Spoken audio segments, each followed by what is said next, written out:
आफ्नो बारीको तरकारी जे जस्तो भए पनि आफ्नो बारीको तरकारी राम्रो हुन्छ अनि ताजा पनि हुन्छ। यही तरकारी बजारबाट आफूले लसुन किन्नु परेमा कति पैसा लाग्छ, लसुन त्यति कति महँगो पनि छ। त्यही भएर जे जस्तो भयो भने आफ्नो बारीकै राम्रो हुन्छ। हेलो साथीहरू, सबैजनालाई नमस्कार अनि सबैजना सन्चै हुनुहुन्छ भन्ने आशा गरेकी छु। म पनि सन्चै छु। मैले उठेर नुहाइ धुवाइ गरेर पूजापाठ गरेँ।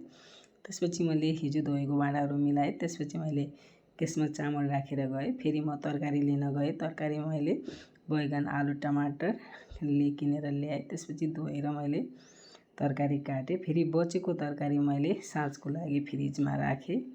त्यसपछि मैले तरकारी पकाएँ। मैले कराही राखेँ, अलिकति तेल हालेर फेरि मैले तरकारी भुटेर मैले टमाटर, नुन, बेसार, जिरो, धनियाँ मसला सबै हालेर मैले पकाएँ। त्यसपछि दाल चाहिँ मेरो पल्यो भन्छन् हाम्रो भाषामा, छाँच हालेको पल्यो। त्यसपछि खाना पाकिसकेको थियो। फेरि मैले बुढाको टिफन रेडी गरेँ। फेरि मैले बुढाको टिफन पसलमा पठाएँ। पसलमाको स्टाफलाई पनि मैले खाना खुवाएर पठाएँ। फेरि मैले आफूले खाएँ।